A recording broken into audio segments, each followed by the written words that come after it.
नमस्कार, times of Swaraj के खास कार्यक्रम बड़ी बहस में आप सबों का स्वागत है और मैं हूं संतोष।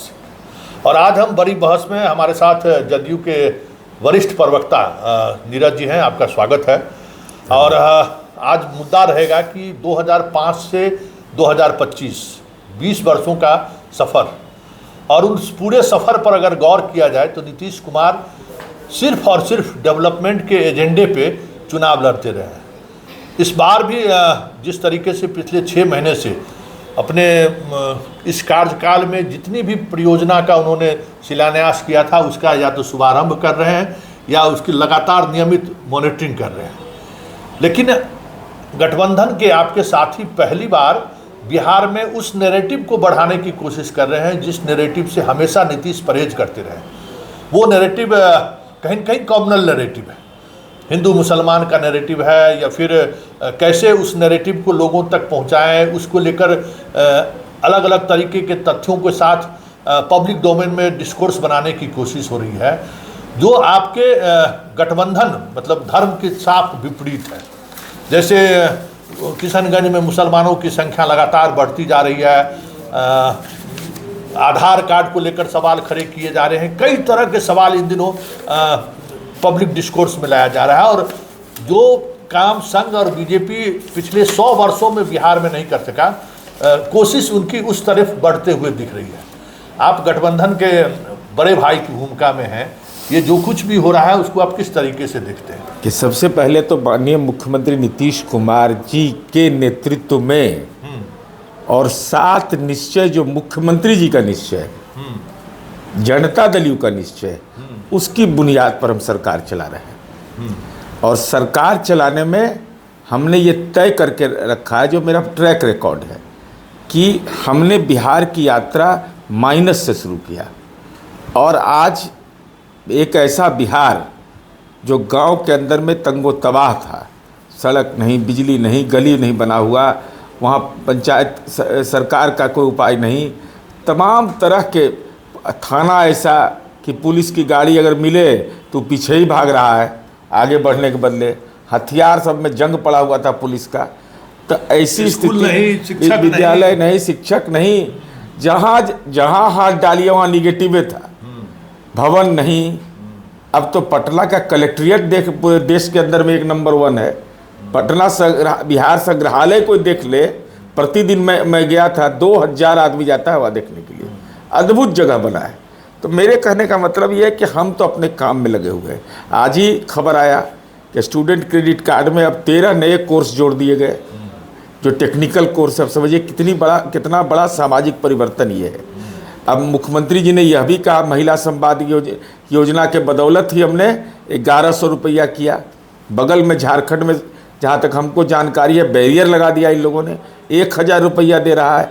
कर्नाटक में कांग्रेस की सरकार है, वहाँ पर नियमावली बना दिया कि जो घर की मुखिया महिला होगी उसी को मिलेगा।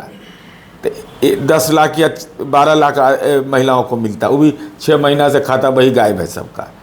तो हम नैरेटिव सीधा विकास का रखते हैं, कब्रिस्तान की भी घेराबंदी करता है, हम वक्फ की संपत्ति का भी विकास करते हैं। कहीं कोई तनाव हम लेने वाले नहीं हैं इस सवाल पर, क्योंकि हमारी समझ है कि समाज में तनाव जैसे ही होगा तो विकास का कार्य प्रभावित।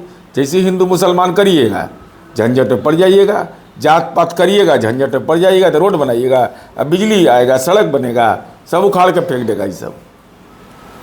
ये लेकिन इस बार कोशिश तो यही हो रही है बार बार। अभी देखिए जो सवाल जिस डिस्कोर्स को ले, जैसे अब वोटर आईडी कार्ड को लेकर या आधार कार्ड को लेकर जो बातें चल रही हैं, पब्लिक के पास जो चीज़ें हैं, तो अब आधार कार्ड के विश्वसनीयता पर ही सवाल खड़ा किया जाने लगा कि भाई आधार कार्ड जो मुस्लिम आबादी जहां है वहीं आधार कार्ड 100% से ज़्यादा बना है। अब इस तरीके के डिस्कोर्स बना के लोगों में वो कॉमनल फीलिंग को बढ़ाने की कोशिश हो रही है, वो भी आपके सहयोगी दल के द्वारा। सबसे पहले तो चुनाव आयोग ने सैंपल सर्वे इस बिहार में करवाया, मेरे पास दस्तावेज हैं। 1.4% ही लोग यहाँ धर्म के आधार पर वोट करता है। ये हम नहीं बोल रहे, इलेक्शन कमीशन सर्वे। जी, मैं इलेक्शन कमीशन का सर्वे बता रहा हूँ। और साथ ही साथ यह भी महत्वपूर्ण है कि जिस आधार कार्ड की चर्चा हो रही है, दुर्भाग्य यह है कि विपक्ष की राजनीतिक पार्टी चुनाव आयोग मुर्दाबाद का भी नारा लगाती है, जो एक संवैधानिक संस्था है। और जब सुप्रीम कोर्ट में बहस होती है तो यही तेजस्वी यादव का बयान है, औपचारिक बयान, कि हम किसी भी कीमत पर चाहते हैं कि मतदाता पुनरीक्षण का काम रुके, लेकिन जब सुप्रीम कोर्ट में दलील देने की बात आती है तो पिटिशनर के द्वारा यह दलील नहीं दिया जाता है कि इसको अंतरिम स्टे किया जाए। आधार कार्ड का जहाँ तक सवाल है, चुनाव आयोग का तो मैंने बताया कि जाति और धर्म के नाम पर लोग वोट यहाँ कितना देते हैं यह दस्तावेज में है, चुनाव आयोग का सर्वे बताता है। अब देखिए क्या हाल है, लोग कहते हैं कि भाई मुसलमानों की आबादी के बारे में कि सीमांचल के इलाके में बढ़ा है। मेरे पास आंकड़े हैं 2011 के कि मधेपुरा में सबसे ज़्यादा मुसलमानों की आबादी बढ़ी है, उसके बाद खगड़िया में बढ़ा है। तो वहाँ बहुलता किसका है? हिंदू का बहुलता है। तो ये और आधार कार्ड केवल उसी जिले का मामला नहीं है, अरवल में देखिएगा तो 103% बन गया, तो जितना आबादी उससे ज़्यादा न बन गया। अब किशनगंज आप देखिएगा, लखीसराय में 110% बना है, आबादी से ज़्यादा बना। और मुसलमानों की संख्या कितनी है वहाँ? बहुत नॉमिनल है। हम लोग के घर के बगल का क्षेत्र है। अब चले जाइए शेखपुरा, शेखपुरा में क्या स्थिति है, वहाँ कितने मुसलमान हैं? तो वहाँ कैसे बन गया 118%?